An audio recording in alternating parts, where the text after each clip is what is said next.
Assalamualaikum warahmatullahi wabarakatuh. Alhamdulillah. Alhamdulillahilladzi khalaqal mauta wal hayata liyabluwakum ayyukum ahsanu amala wa huwal azizul ghafur. Asyhadu an la ilaha illallah wa asyhadu anna Muhammadan abduhu wa rasuluh. Allahumma shalli ala Muhammad wa ala ali Muhammad. Qala Allah Ta'ala fil Qur'anil Karim, a'udzu billahi minasyaitonir rajim. Bismillahirrahmanirrahim. Inna aradnal amanata 'alas samawati wal ardi wal jibali fa'abaina ayahmilnaha wa asfa'na minha wa hamalahal insan innahu kana zaluman jahula. Shadaqallahul azim. Jamaah Masjid Al-Mahdi rahimakumullah, puji syukur kita panjatkan pada Allah Subhanahu wa taala, di mana pada subuh pagi hari ini kita masih diberi kesehatan, masih diberi kesempatan, dan yang paling penting masih diberi kekuatan iman yang mudah-mudahan iman ini akan selalu tertanam kuat di dalam dada kita, di dalam hati kita, di dalam jiwa kita, hingga iman ini menjadi bekal yang menjadikan kita menjadi orang yang bertakwa, karena sesungguhnya bekal takwa itulah sebaik-baik bekal untuk nanti kita kembali kepada Allah Subhanahu wa taala.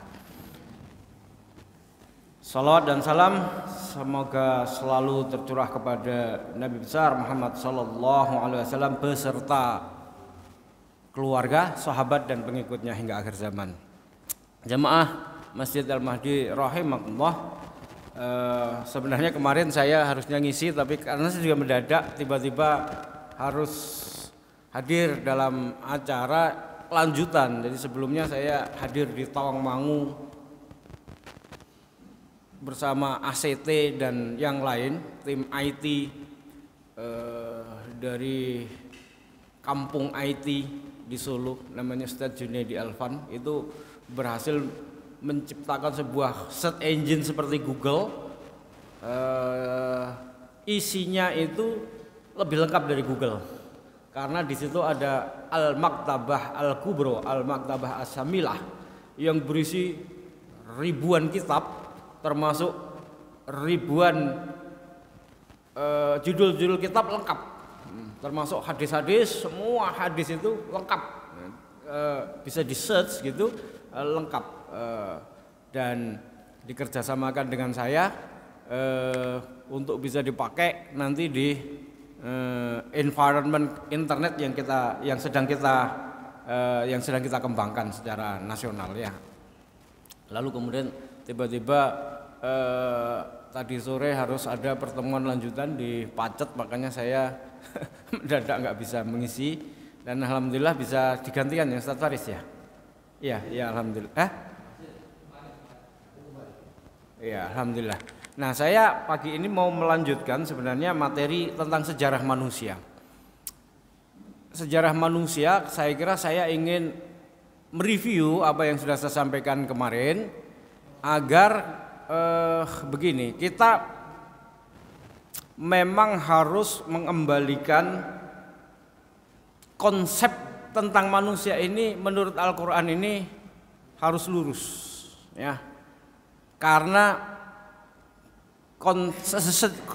konsep kemanusiaan yang akhirnya ditulis dalam sejarah manusia itu bisa menjadikan bagian dari apa yang disebut dengan al-ghazul al-fikr, perang konsepsi. Dan kalau konsepsi manusia itu salah, ya kan, maka kemudian ya selanjutnya kesananya salah. Nah, selanjutnya kesananya salah. Karena kalau konsepsi tentang manusia itu kemudian berpedoman kepada ilmu pengetahuan, yang ilmu pengetahuan itu adalah produk manusia dengan metode ilmiah itu, maka ada sebahagian banyak orang yang meyakini bahwa manusia itu kan berasal dari kera. Ya, padahal konsep Al-Qur'an jelas manusia itu adalah keturunan mulia dari Nabi Adam.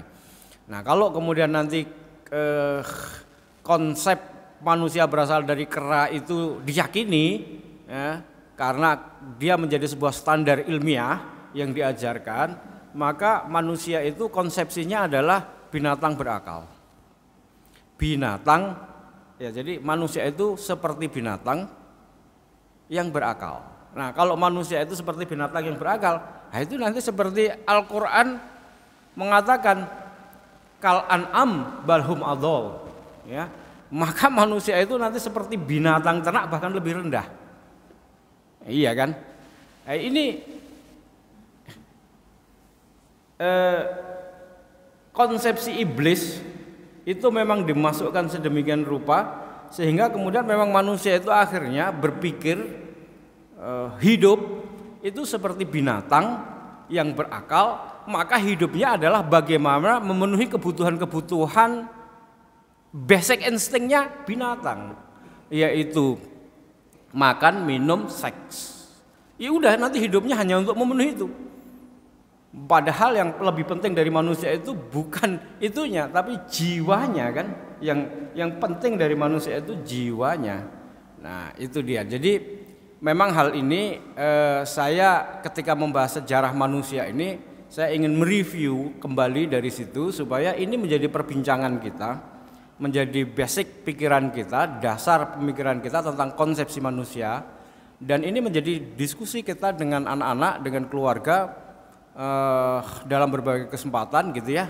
Untuk mendiskusikan ini dengan anak-anak, dengan keluarga itu kita harus mencari waktu yang enak juga ya. Kadang saya ya alhamdulillah kalau selama pandemi ini saya setiap habis subuh itu bisa selalu mengajarkan kepada anak-anak semua tafsir, dan sudah berjalan hampir pandemi lah, selama pandemi ini kan berarti hampir 2 tahun. Itu pun baru sampai dengan kitab tafsir Al-Muyassar itu baru sampai surat An-Nisa ayat 150-an gitu.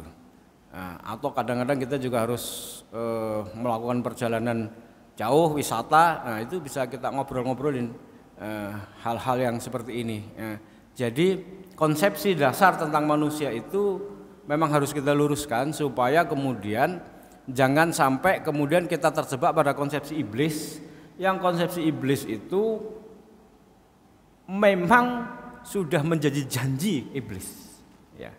Ini bagian dari sejarah yang ada di dalam Al-Qur'an. Iblis itu berjanji, bersumpah untuk membelokkan akidah, untuk membelokkan konsepsi pemikiran manusia bahwa kemudian hidupnya itu kemudian nanti dia punya konsepsi sendiri yang berbeda dari apa yang sudah dibuat oleh Allah.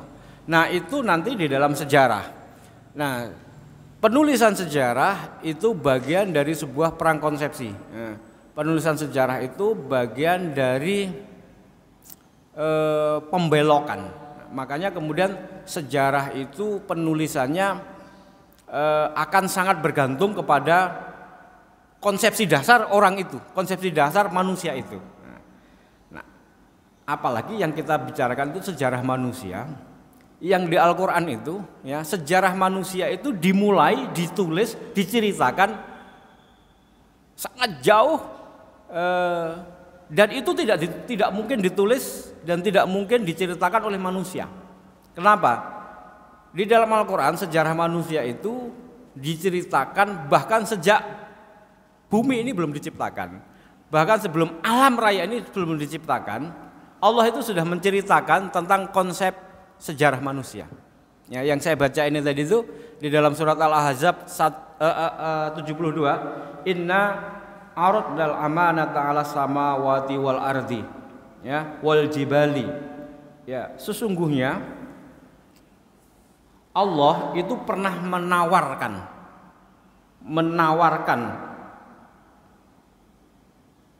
amanah, ya, amanahnya itu ada keterangannya nanti ya, amanah kepada as-samawati, kepada langit, wal jibali, dan juga kepada gunung. As-samawati wal ardi, ya, wal ardi dan bumi, wal jibali, dan kepada gunung. Fa'abaina ayahmilnaha, maka langit itu, bumi itu gunung-gunung itu tidak sanggup menerima amanah.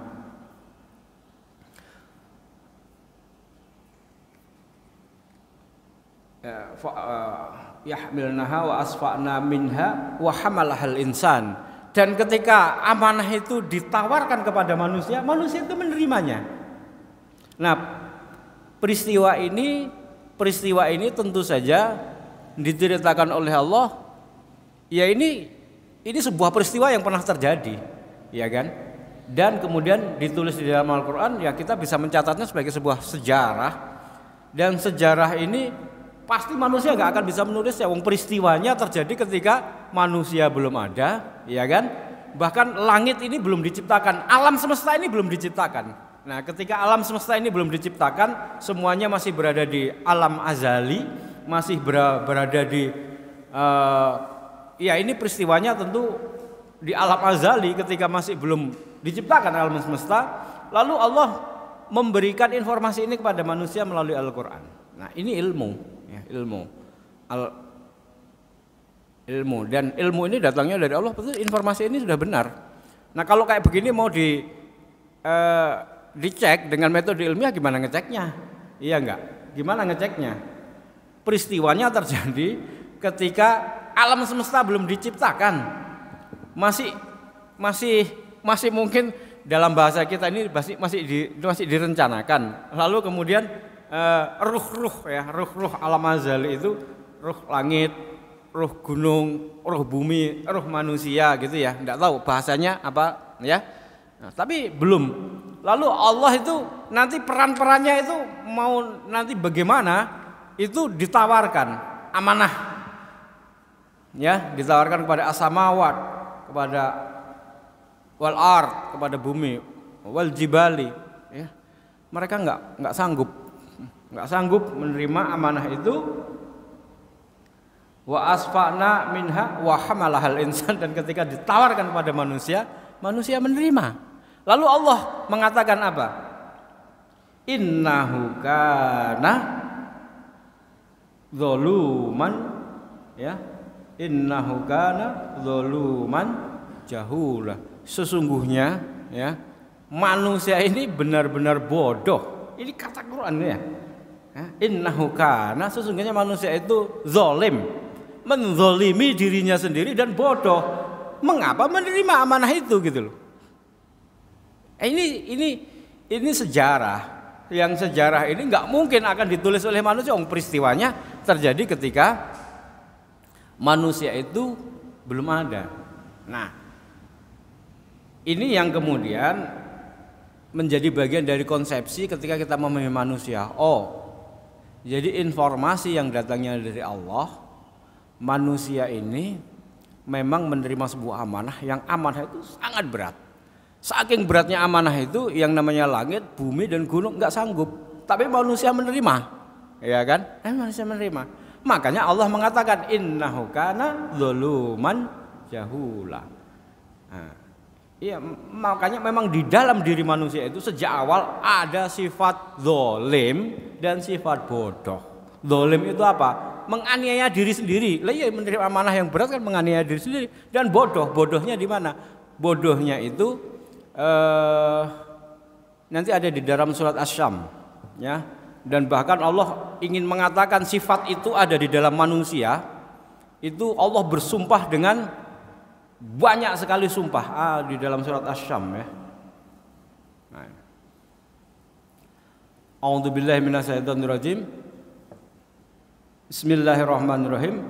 Wasyamsi wa duhaha wal qamari idza talaha wan nahari idza jallaha wal laili idza yaghshaha wasyamai wa ma banaha wal ardi wa ma tahaha wa nafsi wa ma sawwaha fa alhamaha fujuraha wa taqwaha. Ini bayangkan surat ini ya. Biasanya kalau Allah ingin mengatakan sesuatu itu sumpah itu ya satu kali aja kan. Seperti kita ini kalau nggak dipercaya sama orang, lalu kemudian kita ingin mengatakan sesuatu, maka kita akan bersumpah wallahi demi Allah atau apa kan gitu supaya kita dipercaya.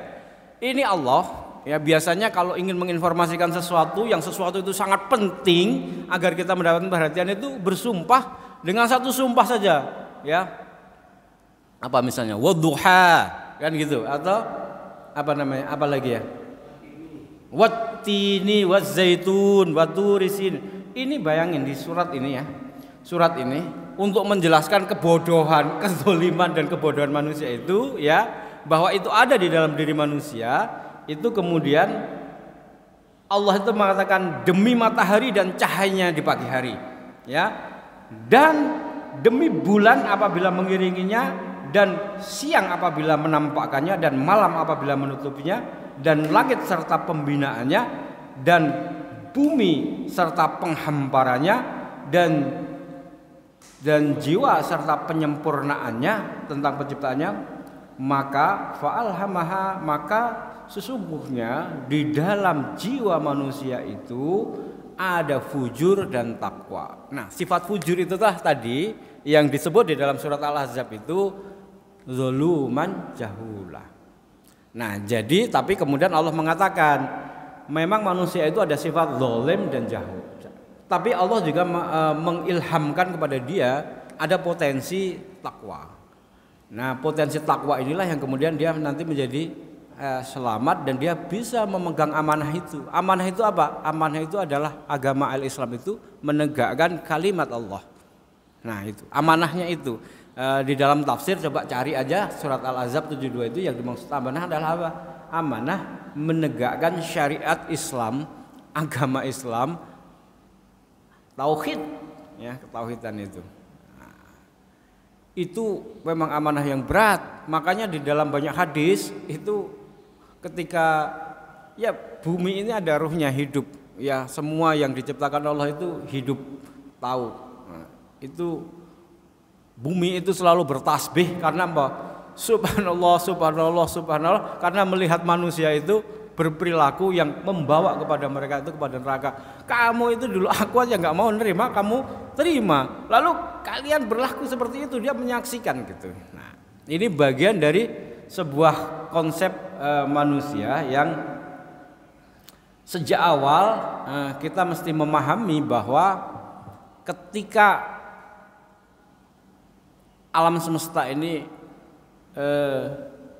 diciptakan, memang manusia itu, ruh kita itu yang tidak tahu. Ruh itu, kalau saya tanya kepada, waktu saya jelaskan kepada anak-anak saya, siapa itu Pak yang mewakili manusia katanya? Siapa itu berani-beraninya?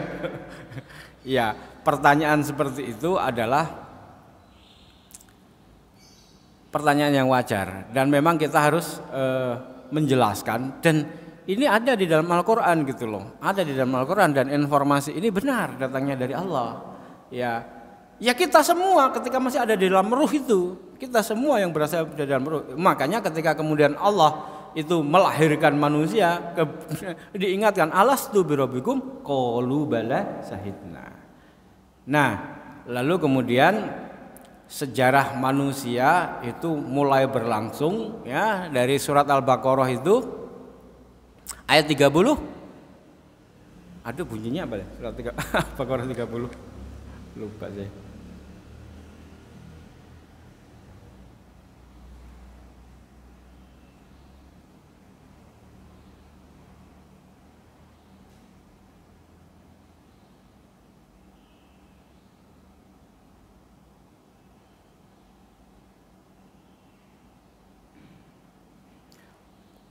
Wa id qala rabbuka lil malaikati inni ja'ilun fil ardi khalifah qalu ataj'alu fiha may yufsidu fiha wa yasfiku dima. Ya. Lalu kemudian setelah alastu birabbikum, kemudian akhirnya manusia itu kemudian menjadi khalifah. Ya, sebagai bagian dari kemudian apa yang sudah diceritakan tadi, menerima amanah, lalu dia menjadi khalifah. Lalu ketika dia menjadi khalifah, dia ada musuh ya. Setelah peristiwa ini kan kemudian ada musuh, yaitu iblis. Yang iblis itu bisa dibilang dia iri ya. Kenapa kok manusia yang diberi amanah lah kamu dulu waktu di alam roh nggak mau menerima barangkali ya. Tapi kemudian dia nggak mau tunduk pada perintah Allah untuk menghormati Adam, ya kan? Nah, lalu kemudian karena dia tidak menghormati Adam, nggak mau sujud dalam arti perintah Allah untuk menghormati, ya.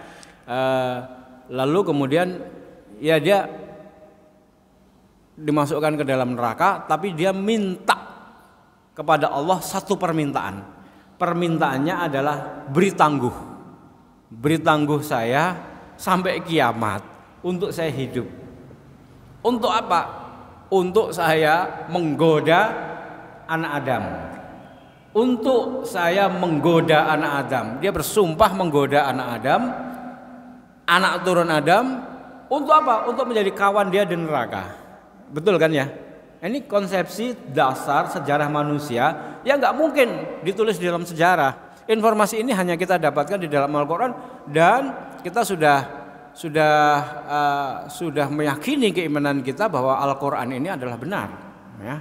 Standar pengetahuan kita harus didasarkan pada Al-Quran. Ya. Lalu kemudian Allah mengizinkan, memberi waktu tangguh dia, dan oleh karena itu kemudian dia akan menggoda. Lalu kemudian Allah dalam dialog, nah saya agak lupa kalau nggak salah dia ada di Al-Maidah atau surat An-Nisa, Allah mengizinkan, memberi tangguh untuk menggoda. Tapi ini yang kunci bagi kita manusia, ada dua orang yang memiliki sifat tidak akan tergoda dan tidak akan bisa digoda oleh iblis. Orang itu adalah memiliki dua sifat, syukur dan ikhlas. Kamu tidak akan pernah bisa menggoda, dan anak Adam yang memiliki sifat syukur dan ikhlas, itu tidak akan pernah tergoda dan dia tidak akan masuk neraka. Nah, sifat syukur itu apa? Ya, sifat syukur itu dimulai dari qanaah. Qanaah itu apa? Qanaah itu adalah menerima apa yang terjadi itu sebagai yang terbaik. Menerima apa yang terjadi, ya berusaha sebaik-baiknya, tapi kemudian terjadi, dan yang terjadi itulah kita yakini inilah yang terbaik, dan kemudian kita bersyukur bahwa apa yang terjadi ini adalah pasti yang terbaik. Mulai dari sikap itu, misalnya contoh simpel ya, sikap syukur dan qanaah dimulai dari qanaah itu adalah contoh simpel, itu harus dimulai dari sikap-sikap sederhana. Misalnya kita mencuci baju, habis mencuci baju menjemur, lalu hujan.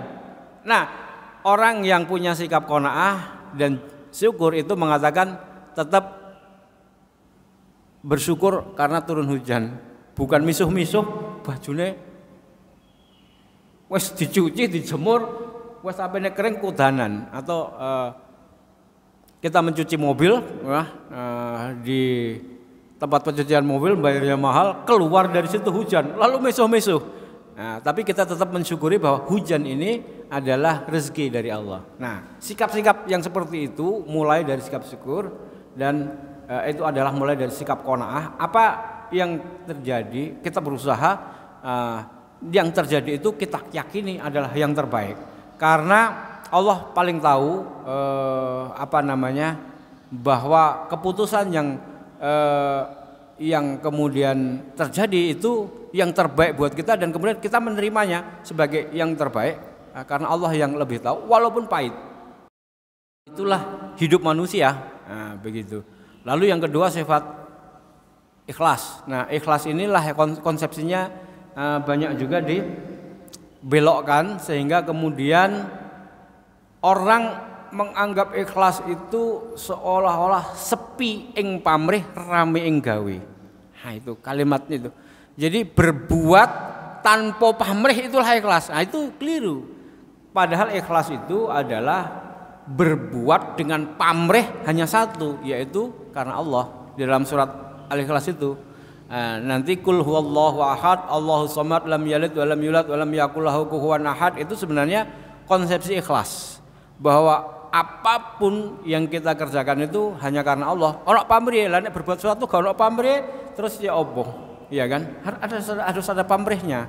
Pamrihnya itu satu, yaitu ikhlas karena Allah. Nah, itu ikhlas. Nah, orang yang punya dua sikap inilah yang nanti itu kemudian selamat. Nah, Allah itu sudah memberitahu. Kenapa kok dia kemudian zalim dan bodoh? Allah sudah memberitahu. Nanti kalau orang itu diberitahu ngeyel, itu kan zalim dan bodoh. Dan itulah sifat fujurnya, bukan sifat takwanya. Nah, ketika kemudian iblis itu bersumpah, maka kemudian Allah di dalam surat Al-Baqarah ya, surat 2 ayat 208 kalau nggak salah, Allah kemudian mengingatkan. Nah, ini yang A'udzubillahi minasyaitonirrajim. Bismillahirrahmanirrahim. Ya ayyuhalladzina amanu dzkulu fis-silmi kafah wa la tattabi'u khutuwatis syaiton innahu lakum aduwwum mubin. Ini juga ada di dalam Al-Qur'an, ini juga perkataan Allah yang menginformasikan, memberitahukan kepada manusia bahwa kamu itu punya musuh yang nyata, namanya setan. Ya, kalimatnya. Ya ayyuhalladzina amanu qulu, hai orang-orang yang beriman. Nah, ini tujukan pada orang yang beriman. Udkhulu fis-silmi kafah, masuklah ke dalam Islam itu sak kabeh keseluruhannya. Kafah, totalitas, ya, totalitas. Wala tattabi'u khutuwatis syaiton, dan janganlah kamu mengikuti langkah-langkah syaitan. Innahu lakum. Nah, sesungguhnya syaitan itu bagi kamu, innahu lakum, ya. Innahu lakum, ya. Sesungguhnya, ini sungguh, setan itu bagi kamu adalah musuh yang nyata. Dan setannya nggak nyata itu, iya kan? Kita ini diberitahu punya musuh yang nyata, tapi setannya nggak nyata. Nah, lalu kita berpikir, loh lah kalau gitu setan itu kemudian memusuhi kita dengan cara apa? Ya kan begitu? Kan dia musuh nyata. Dia musuh nyata. Dia telah bersumpah, sumpahnya dia itu juga sudah diabadikan dan diinformasikan di dalam Al-Qur'an, yaitu apa? Mengajak kita anak Adam masuk ke dalam neraka. Lalu Allah sudah memberitahu, kamu punya sifat di dalam diri kamu itu zalim dan bodoh. Ya. Zalim dan bodoh itu ada di dalam sifat fujur.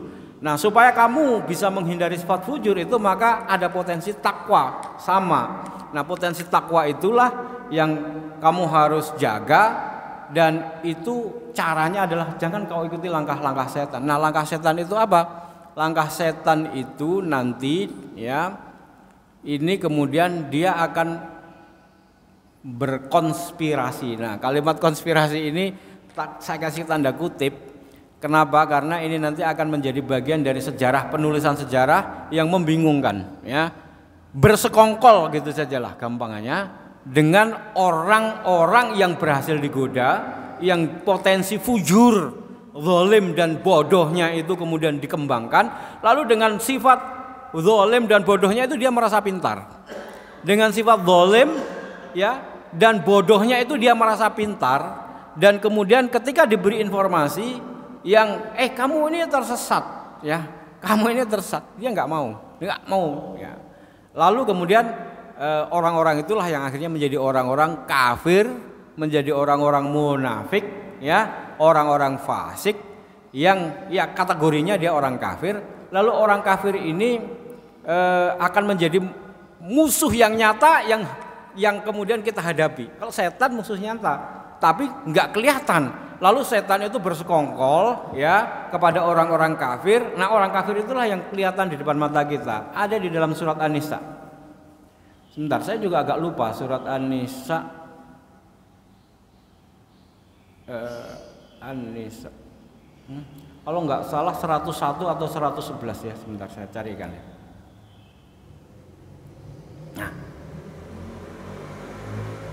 Di bagian akhir dari surat An-Nisa 101 itu Allah mengatakan innal kafirina kanu, ya, innal kafirina kanu lakum. Nah, ini kayak sama tadi kan? Tadi innahu kana yang surat tadi kan innahu lakum, ya. Ya innahu lakum itu musuh yang nyata tadi. Nah, sekarang orang kafir ini adalah orang-orang yang kemudian berhasil digoda. Konsepsi pemikirannya itu berhasil dibelokkan, ya, dan pembelokannya itu canggih-canggih nanti, ya, canggih-canggih melalui metode ilmiah, melalui ilmu pengetahuan, ya, melalui banyak cara, yang cara itu kemudian menyebabkan orang itu kemudian keluar dari konsepsi awal manusia.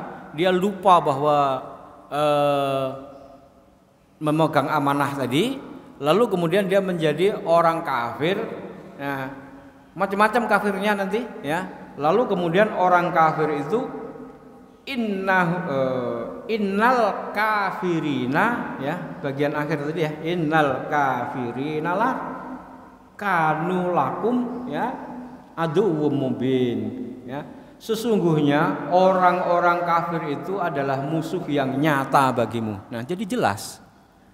Ini kalau kita bicara dengan Al-Quran, ini informasi yang datangnya dari Allah, dan ini ilmu pengetahuan, dan ilmu ini benar, nggak usah diuji dengan metode ilmiah, ya. Keimanan kita itu sudah harus menempatkan informasi yang ada di dalam Al-Quran itu sebagai sebuah kebenaran, nggak usah diuji dengan metode ilmiah. Justru metode ilmiah itulah yang harus kita uji dengan informasi yang ada di dalam Al-Quran. Kenapa? Kebenaran Al-Quran itu mutlak, sementara kebenaran ilmiah itu nisbi. Kebenaran ilmiah itu walaupun dibuktikan dengan metode ilmiah, dengan segenap ilmu pengetahuan, maka dia hanya berlaku ketika belum ditemukan ilmu pengetahuan yang baru yang membatalkan.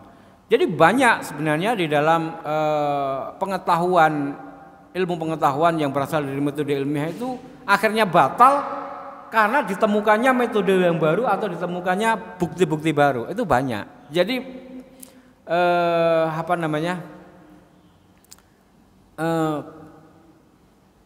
ilmu pengetahuan yang disebut dengan ilmiah itu sesungguhnya kebenarannya adalah nisbi, dan kenisbiannya itu diakui sendiri oleh orang-orang yang ilmiah.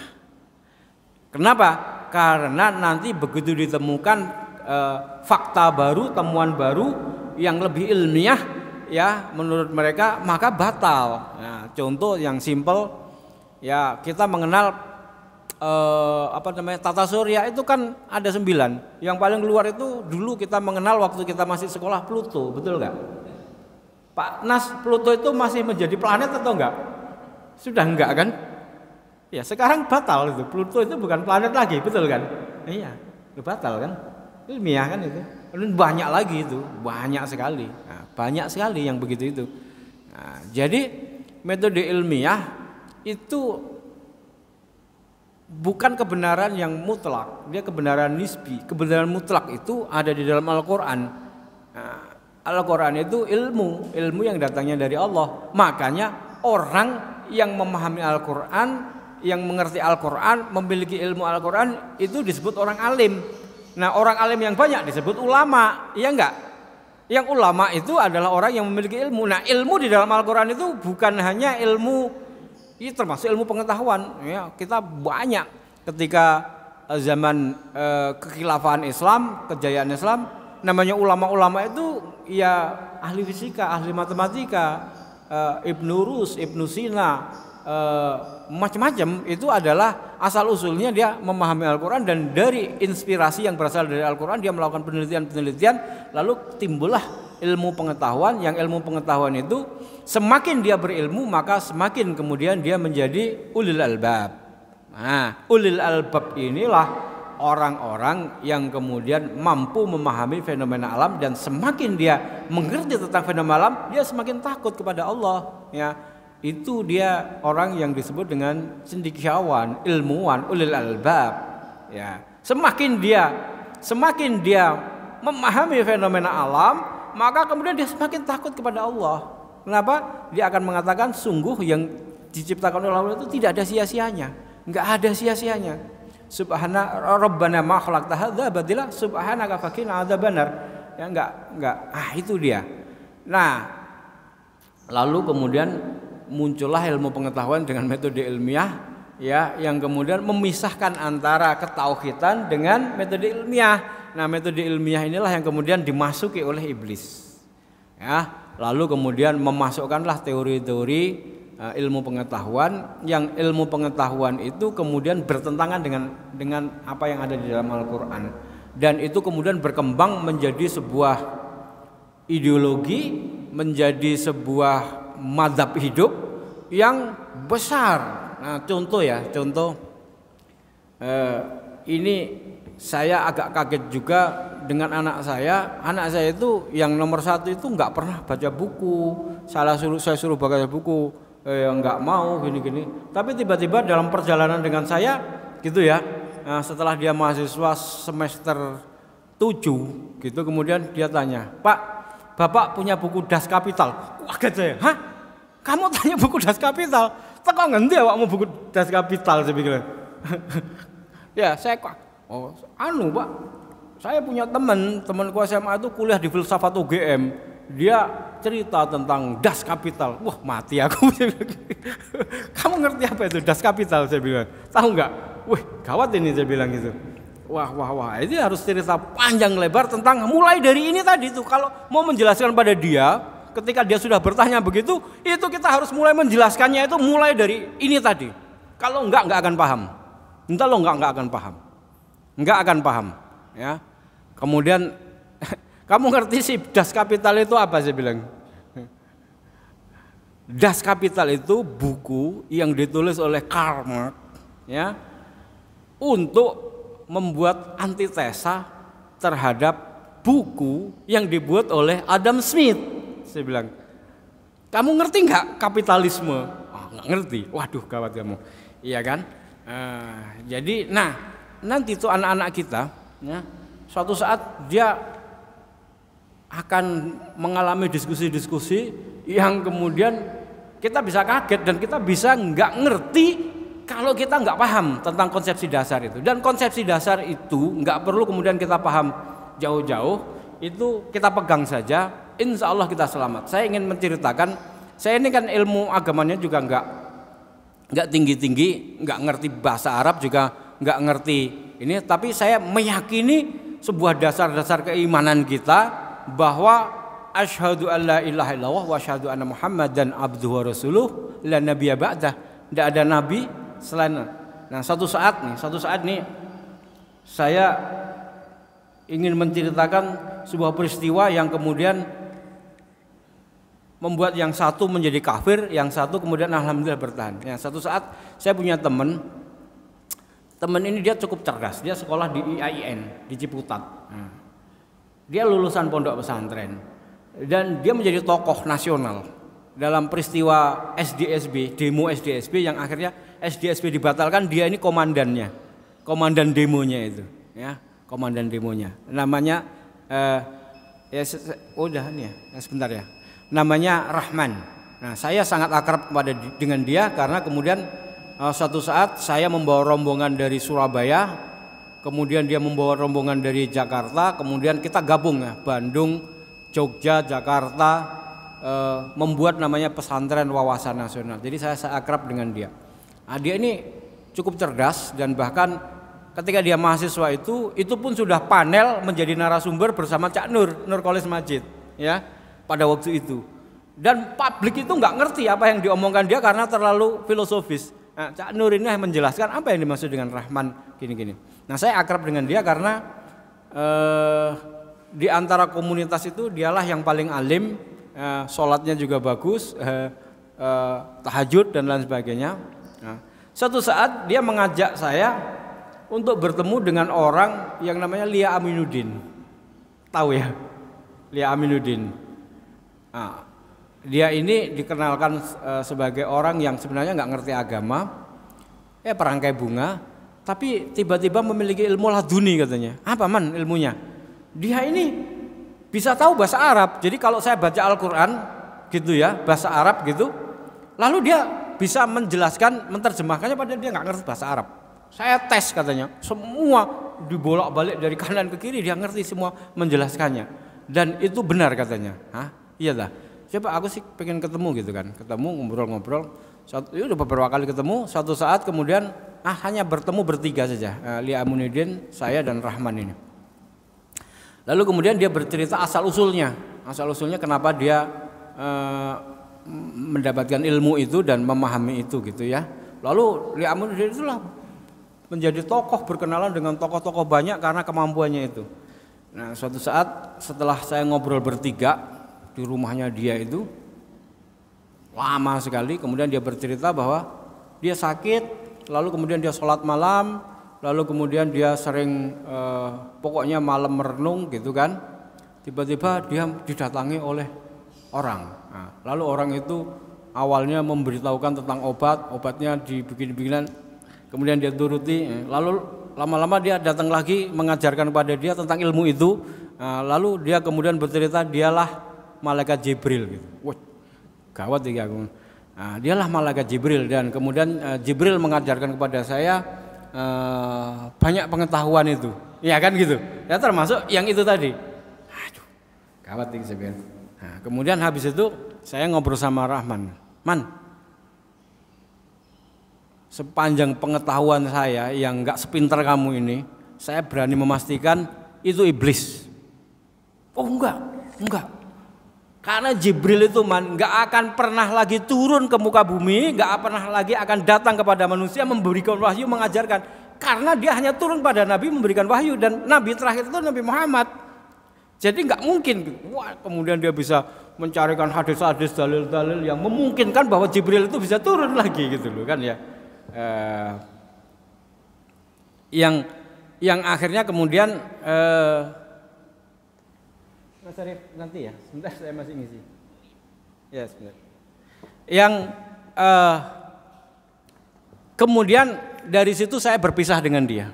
Udah man, aku nggak mau lagi deh, pusing saya karena sama kamu ini. Kamu ini terlalu pinter. Jadi untuk hal yang sederhana kayak begini ini, kamu bisa nyari dalil-dalil, yang dalil itu kamu bingung sendiri kan, padahal sederhana itu. Dia bukan Jibril, jelas pasti bukan Jibril. Keyakinan saya, keimanan saya mengatakan bahwa itu iblis itu iblis itu. Nah, lama-lama kemudian saya nggak mau lagi datang ke situ. Mulailah saya banyak berbeda pendapat dengan dia. Sampai kemudian reformasi itu kita masih sama-sama, tapi setelah itu sudah nggak ini lagi. Lama-lama laku Rahman jadi nabinya kelompok ini. Dia pakai pakaian putih-putih, saya lihat di berbagai media, di TV gitu. Saya telepon, man, lu serius man? Jadi nabi saya pikir. Oh iya, menurut berita langit. Aduh udah repot kamu ini. Udah jangan berita langit, berita-berita aja yang gini. Lu berita langit dari mana? Saya bilang gitu. Ya dari Ibu Lia gitu. Aduh wis, udah repot kamu ini man, udah repot saya bilang. Lama-lama kan kemudian dia mendirikan agama sendiri kan. Nah, itu yang saya maksud. Konsepsi-konsepsi dasar ini bisa kita pegang, walaupun mungkin ya dalam case ini saya sama dia lulusan pondok, dia juga orangnya alim, ya kan? Lalu bisa terpleset dengan hal yang simpel, yang sederhana seperti itu gitu loh. Nah, jadi itu makanya kemudian saya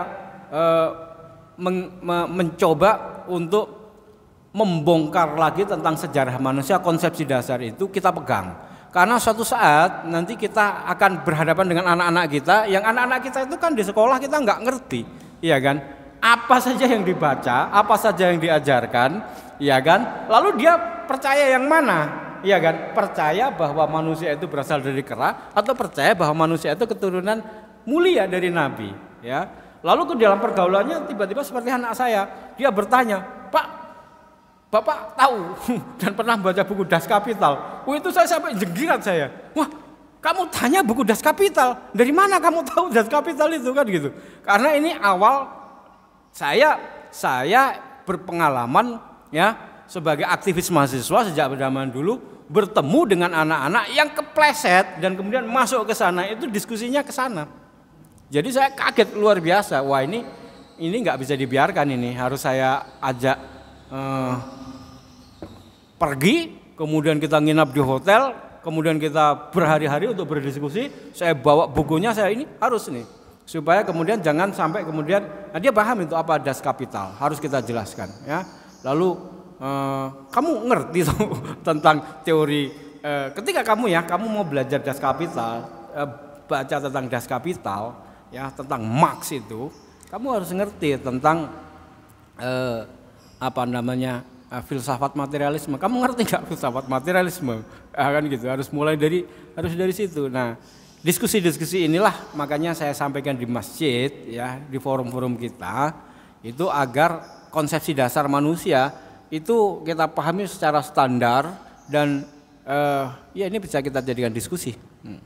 Lalu kemudian tiba-tiba saya kan memang buku-buku lama-lama, buku-buku itu saya baca semua ya, termasuk buku yang saya ceritakan, bukunya Tan Malaka Madilog itu ada di situ.